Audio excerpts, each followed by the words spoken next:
ரொம்ப அ பரபரப்பா, ரொம்பவே ஆர்ப்பாட்டமா இருக்கு அப்படின்றத நீங்க எல்லாம் சோஷியல் மீடியால பார்த்துருப்பீங்க. எஸ், உதயநிதி அவர்கள அரெஸ்ட் பண்ணியிருக்காங்க அப்படிங்கிறது, அவர அரெஸ்ட் பண்ணது தப்பு, சரி அப்படின்னு எல்லாரும் பேசுறாங்களே தவிர, அவர் பேசின பேச்சு தப்பு அப்படின்னு இப்போ எல்லாம் அவர அரெஸ்ட் பண்ணது தப்புன்னு சொல்ற இதே கூட்டம், அவர் பேசினது தப்புன்னு யாருமே அவர கண்டிக்கவே இல்ல. முக்கியமா அவரோட அத்தை எவ்ளோ பெரிய பார்லிமெண்ட்ல எவ்ளோ வருஷமா இருக்காங்க அப்படின்னு சொல்லும்போது, ஆ விமனா இருக்கக்கூடிய அவங்க இது முதல்ல கண்டிச்சிருக்கணும். ஒரு பொலிட்டீஷியனா, அ ஒரு லேடியா அவங்க எவ்ளோ சவால்கள சந்திச்சு கனிமொழி அவர்களே நான் சொல்றேன். ஆ சமாளிச்சு வந்திருப்பாங்க அப்படின்னு சொல்லும்போது, அந்த கட்சிக்குள்ள, அந்த ஃபேமிலில இருந்து ஒருத்தர் இவ்ளோ தரக்குறைவா பேசுறாரு, லோவர் பெல்ட் இறங்கி பேசுறாருன்னா, முதல் கண்டனம் ஃபர்ஸ்ட் அவங்க கனிமொழி கிட்ட இருந்து வந்திருக்கணும். அவங்க ஃபேமிலி கிட்ட இருந்து வந்திருக்கணும். அவங்க ஒய்ஃப், அதாவது உதயநிதி ஸ்டாலினோட ஒய்ஃப் கீர்த்திகா ஸ்டாலின் அவங்க எடுத்த படம் அப்படின்னு சொல்லும்போது ஃபெமினிசம் பேஸ் பண்ணி, ஸ்போர்ட்டிவா பேஸ் பண்ணிலாம் நீங்க படம்லாம் எடுக்க தெரியுது. ஆனா உங்க ஹஸ்பண்ட் ஒரு பப்ளிக் மீட்டிங்ல, அதுவும் ஒரு பாலிடிக்ஸ் மீட்டிங் அப்படின்னு அத சொல்லும்போது, பாலிடிக்ஸ்லயே இல்லாத ஒரு பொண்ண பத்தி தரக்குறைவா பேசியிருக்காரு அப்படின்னு சொல்லும்போது, முதல் கண்டனம் அங்க இருந்து வந்திருக்கணும். நான் என்ன சொல்ல வரேன்னா, அவங்க வீட்டுக்குள்ள இருக்க லேடீஸ் கிட்ட இருந்தே ஃபர்ஸ்ட் அந்த கண்டனம் வந்திருக்கணும் அப்படிங்கும்போது, அத கொஞ்சம் கூட அவங்க அத ஜஸ்ட் லைக் தட் அத கடந்து போறது அப்படிங்கிற விஷயம் வரும்போது, அப்போ சொசைட்டில இருக்கிற எல்லா லேடீஸ்க்குமே அவர் பேசின பேச்சும் அவ்ளோ ஒரு ஹர்ட்டிங்க ஏற்படுத்துச்சு. அப்படி அவர் பேசியிருக்க கூடாது அப்படின்னு சொல்லும்போது, இதுதான் உங்க ஆக்கப்பூர்வமான எதிர்க்கட்சியோட செயல்பாடா? அப்படின்ற ஒரு பெரிய கேள்வி ஜனங்களுக்கு நடுவுக்கு வந்துச்சுன்னா, அப்போ அரெஸ்ட் பண்ணது அப்படிங்கிறது எப்படி தப்பாகும்? அவர் பேசினது அளவுக்கு மீறி அவர் பேசியிருக்காரு அப்படின்னு சொல்லும்போது, அரெஸ்ட் பண்ணது மட்டும் எப்படி தப்பாகும் அப்படின்னா, இது நீங்க கேஸ் பதிவு பண்ணியிருக்கலாம். உடனே அரெஸ்ட் பண்ணியிருக்க தேவையில்ல. இது ஒரு அவதூறு வழக்கு தானே. உடனே அரெஸ்ட் பண்ணணும்னு தேவையில்ல. கேஸ் பதிவு பண்ணி விசாரணைக்கு கூட்டிட்டு போயிருக்கலாம். இது என்ன அரெஸ்ட் பண்றது? வீடு புகுந்து அரெஸ்ட் பண்றது அப்படின்னு சொன்னா, ப்ராப்பர் டாக்குமெண்ட்ஸோட தான் அவங்க அரெஸ்ட் பண்ணியிருக்காங்க. 1. இன்னொன்னு, அந்த கம்ப்ளைண்ட் ரிஜிஸ்டர் ஆனது தஞ்சை கிழக்குல ரெஜிஸ்டர் ஆயிருக்கு. அங்க அ அவங்க பைரவி அப்படிங்கிறவங்க தான் அந்த கம்ப்ளைண்ட் குடுத்திருக்காங்க. பெண் நிர்வாகி ஒருத்தங்க பைரவி அப்படிங்கிறவங்க தான் தஞ்சை கிழக்குல வழக்கு பதிவு பண்ணியிருக்காங்க. கம்ப்ளைண்ட் குடுத்துருக்காங்கன்னு சொல்லும்போது, தஞ்சை மாவட்டத்துல இருந்து DSP Lokesh sorry DSP Azhagesan அப்படின்னு சொல்லக்கூடியவர், அவங்க தலைமையிலான தஞ்சை மாவட்டத்துல இருக்கக்கூடிய அவங்க தலைமையிலான போலீஸ் டிபார்ட்மெண்ட் தான் வீடு புகுந் அ வீடு அ வீட்டுக்குள்ள நீலாங்கரையில இருக்கக்கூடிய உதயநிதி அவர்கள் வீட்ல ஐ மீன் புகுந்து அரெஸ்ட் பண்ணிட்டாங்க அப்படின்னு நம்ம சோசியல் மீடியால நியூஸ் பார்த்தாலும், ப்ராப்பரா அவங்களுக்கான விஷயத்த அவங்க டாக்குமெண்ட்ஸோட பண்ணியிருக்காங்க. என்ன மார்னிங் 11:00 பண்ணியிருக்காங்க அப்படின்னும்போது 12:00 வரைக்கும் அரெஸ்ட் பண்ணக்கூடாது அப்படின்னு ஒரு உத்தரவு பண்ணா, நீங்க பேசுறது டைம் பார்த்துட்டா பேசுனீங்க? இஷ்டத்துக்கு பேசுனீங்கல்ல?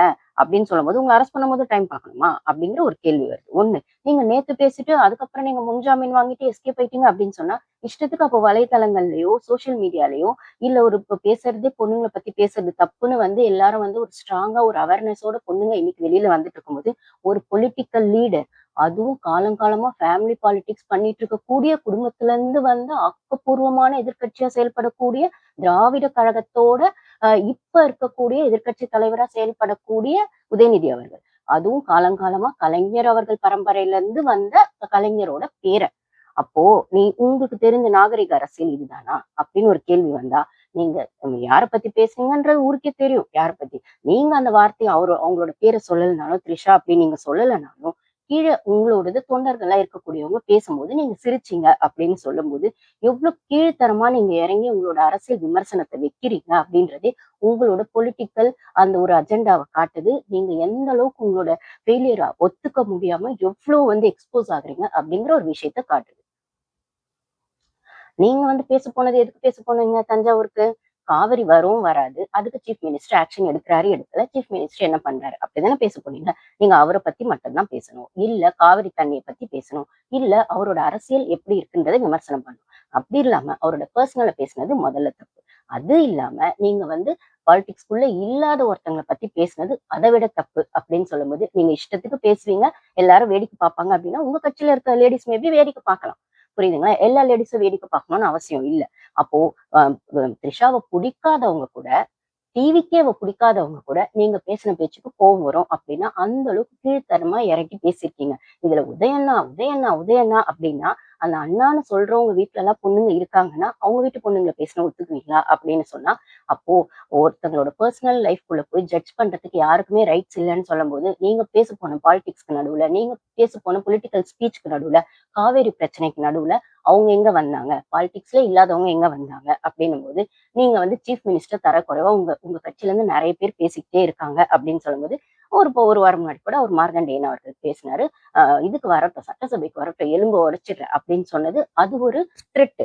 நீங்க அதுக்கு அவரை அரெஸ்ட் பண்ணாங்க அப்படின்னு சொல்லும்போது, அதுக்கு அவங்க மட்டும் தான் பேசுனாங்களா அப்படின்னு சொன்னா, உங்க உங்க கட்சியில இருந்து நிறைய பேர் பொண்ணுங்கள தப்பா பேசுறதே ஒரு பழக்கமா வச்சிருக்கீங்க.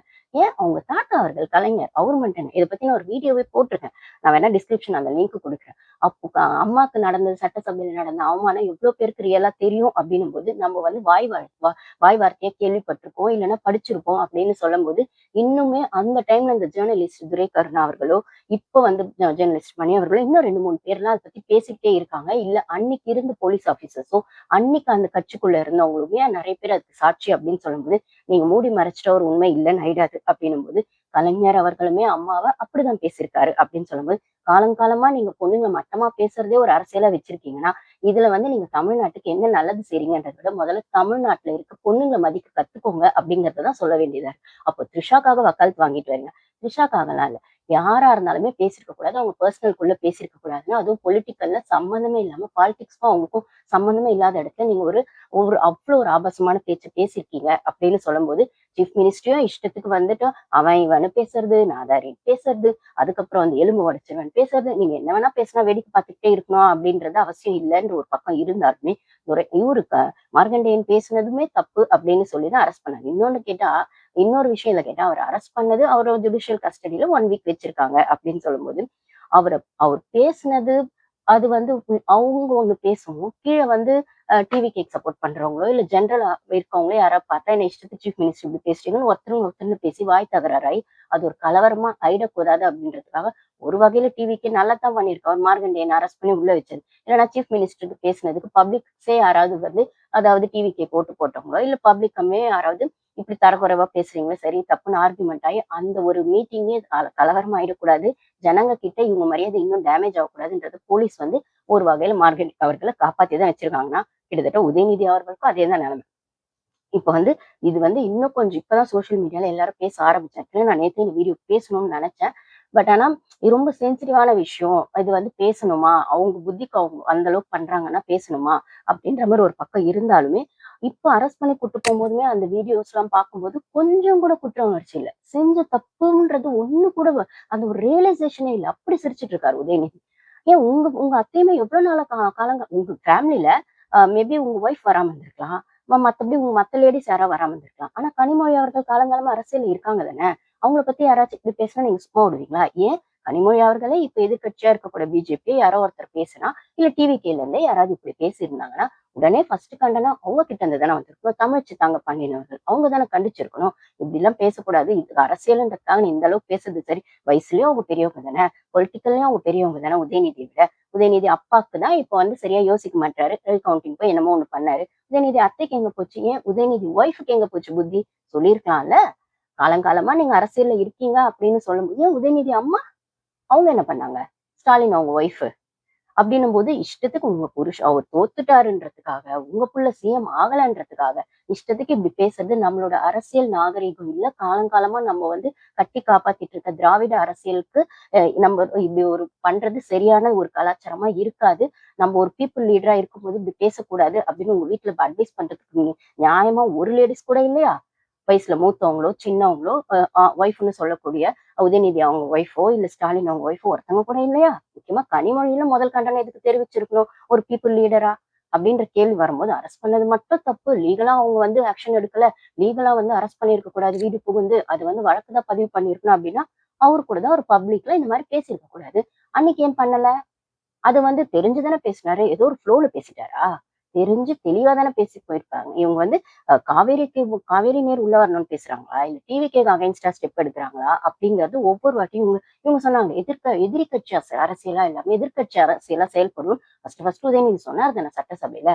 ஆனா செய்யற செயல்லாம் பார்த்தா எதிரி கட்சி அரசியலா தான் இருக்கு.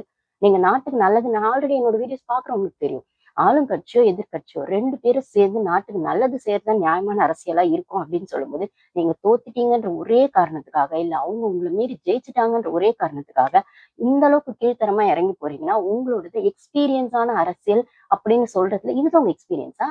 உங்க தாத்தா அம்மாவ அவமானப்படுத்தினது. இப்ப நீங்க வந்து இப்ப வந்து பாலிடிக்ஸ்ல இல்லாத இன்னொரு லேடி அவமானப்படுத்துறது. அப்புறம் உங்க கட்சிக்குள்ள இருக்கிறவங்க. அது என்னது டிஎம்கேக்கு ஓட்டு போடாம டிவிகேக்கு ஓட்டு போட்டோனே, அது என்ன அது ரொம்ப கேவலமா பேசினது. அ சொந்த புருஷன விட்டுட்டு அப்படி இப்படின்னு ரொம்ப கேவலமா ஒருத்தர் பேசியிருந்தாரு. அவர் பேர் கூட என்னமோ எனக்கு டக்குன்னு மறந்துருச்சு. அப்புறம்